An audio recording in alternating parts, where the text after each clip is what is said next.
Hello. Hey guys, how are you? Very good, thank you. How are you?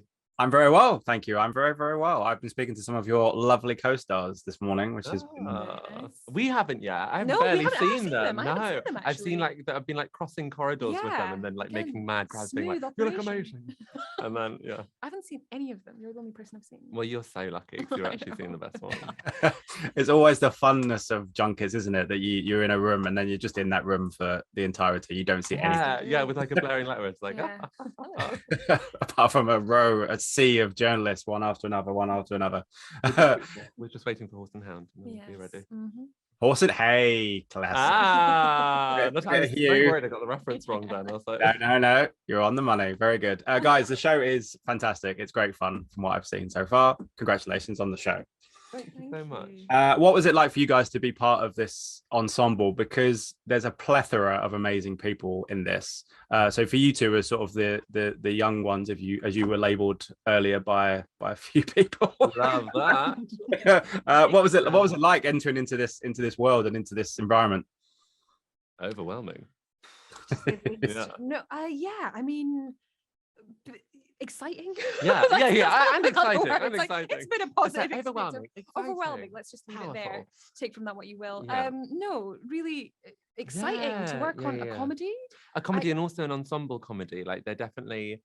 It felt very organic. That kind of like family atmosphere that was created in Nightingale Hart, the office, because we very quickly, especially because it was like during lockdown, so it was it was sad because we couldn't like bond that much outside because it was still locked down in London. So when we came to the office, it was just so exciting to kind of like meet new people, meet like incredibly talented people.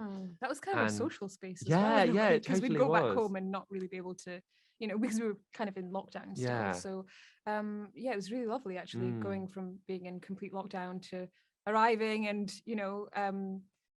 just getting to work with so many wonderful people. I think as I was saying earlier, just for me, especially getting to work on a comedy, something that has been written so brilliantly in such a sharp the style is so sharp and it captures the British humor so well, to kind of work on that with such talented actors has been pure joy. I mean, I think all of us kind of we're aware that we were like, when we were doing it, we're working on like a very special script. Like I think all of us were quite protective over it, and like we're like, this could be, I think we were all very excited by it. Yeah, I was talking to John earlier, and he was saying about, you mentioned about the kind of the Britishness of it all and the art of the right acting, which people is that as in going like right.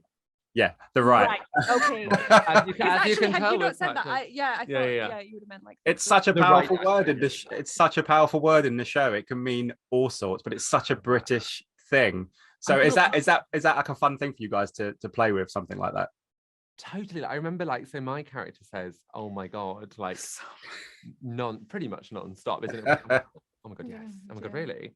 And it's funny, like what John can do and what the actors can do with a single right is amazing. As you say, a right can mean anything. A right can mean a left. It can mean any old thing. Many it can mean you're fired and we're letting you go. Right. Okay.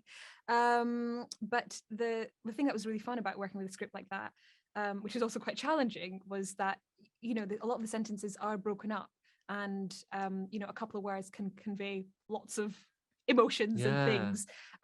So I think sort of working on those scenes together, often we'd be sat in hair and makeup in the morning saying, okay, shall we just go over, whose right is who and whose butt is when, and kind of going over the like 3 pages of right, no, yes, no, okay, yeah, but no, what? But it's okay, so right then, it was literally that, which is really fun because how often as an actor do you get to just play around with words? Just play around with words. Play around with words. But, play around with things in which reading between the lines. Exactly. It was nice that none of it felt like, and I guess that feels very true of like British sensibility. You don't really say what you're saying. Exactly. You just say right, and that will convey everything. Yeah, lots of yeses as well. The word yes is must be a world record for the amount of times the word yes in the first 2 episodes is mentioned. And it's like for positive people. No, there's a game in this somewhere, isn't there? Like a very dangerous game. You like drink when they say yes, take a you'll shot be for every hammered. time someone says yes. That is a dangerous game. That's almost like Yeah. the game where you have to take a drink when Arnold Schwarzenegger says an ice pun in Batman and Robin, and you're drunk Oh within my 10 god, I minutes. don't think I've even watched that, but now I know. I think I have, but I don't Okay. remember. But I will. Okay, but now do we'll that watch it now and that we'll you've play I mean- Batman. said that. I mean, don't rush to see it. It's like run to walk. Yeah. Now you got this incredible ensemble, you guys obviously, and Jack and everybody else, but I've been asking everybody about the genius that is Maggie Steed, and she just steals pretty much every scene that she is in with just a look or a word, and like you were saying, sometimes with that kind of stuff. What's it like working with someone like her? Because she seems to be, and no disrespect to any of you guys that are in the cast, she's on another planet, let's be honest.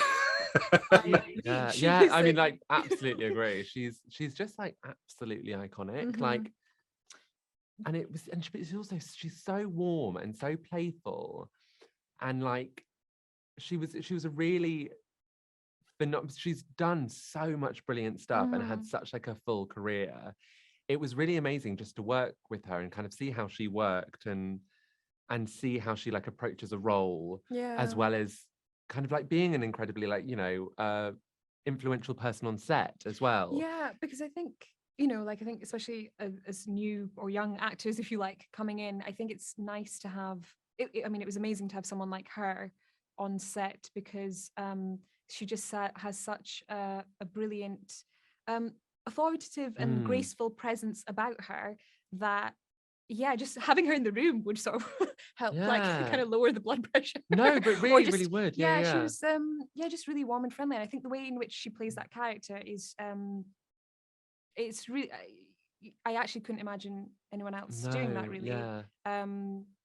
The way in which she plays like the various nuances, but I think what you see on screen, again, she's just as brilliant, you know, in person. So terrific. And she's such a phenomenal actor. She was really lovely at just looking after everyone, especially like, you know, the younger actors, and, you know, making sure everything was in check. And it was great. And also like her jewelry in it, heaven on earth. I mean, oh my she God. was definitely Iconic. Oh my God, by far. and she got to work with Smurf, which was, you know, I know. she basically, I mean, it's basically, wonder you she know, like Maggie stole the show. featuring all of us.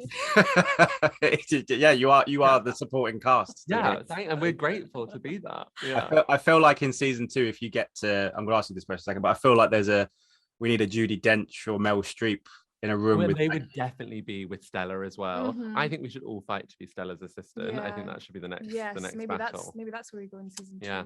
Indeed.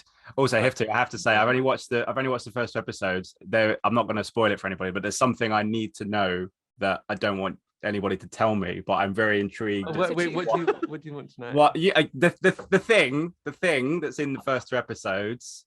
Is it the like cliffhanger at the end of 2? It's not necessarily. Well, it's mentioned in episode 1. I think there's something going on that we don't quite know, and I've only been able to watch the first 2, so I'm kind of like, I need to know what this. Sure. So you want to know the answer to something? Should we say a revelation that is set to be? Is it something to do with both of us? It is also to do with the cliffhanger at the end of episode 2. I've just remembered. Okay. What would you? So I need to. I don't want to know. Okay. It's like when I used to. I have no idea. No. I mean it in the sense of. Yeah. Don't tell me. It's almost like when I used to watch 24, and there was always cliffhangers every week, and you're like, I have to now wait a week. I know the blood pressure. I can't stand it. So don't tell me, but hopefully it's very intriguing. As a final question, guys, obviously you've got some amazing cameos in this. Obviously Helena Bonham Carter, David Oyelowo, who's one of the nicest guys I've ever interviewed. Oh my God, if you could pick someone for season 2 for you two as your own, your own people that you would be looking after, who are you gonna try and seek out to get in season 2? I mean, we have a list. Yeah. I mean, we're both in the film, in the TV show. It's a film, a TV show. It's my character's obsessed with David Tennant, so I would like a 3-season long love affair with David Tennant, and I'd like that to be my focus. Me too. Perhaps without the love affair, because that would. But be you can weird. get involved. I know, because I think that would be weird, without giving too. But anyway, moving on. David, you nearly spoilt something there. Goodness gracious. Yeah, David, if Please you're do it watching season this 2. and you're interested in having a love affair, along with Michael Sheen, actually, I'm sure we could yeah, just get those two together and yeah, you know, and they they played I can themselves as represent well. one. I can, I can represent David. Yeah, and since we're there, David's very good friends with Olivia Colman. He brings her on Bring board. her in. Bring the Queen. I'm Bring sure the they all Queen. know Michaela Cole. Yeah, Bring her on board.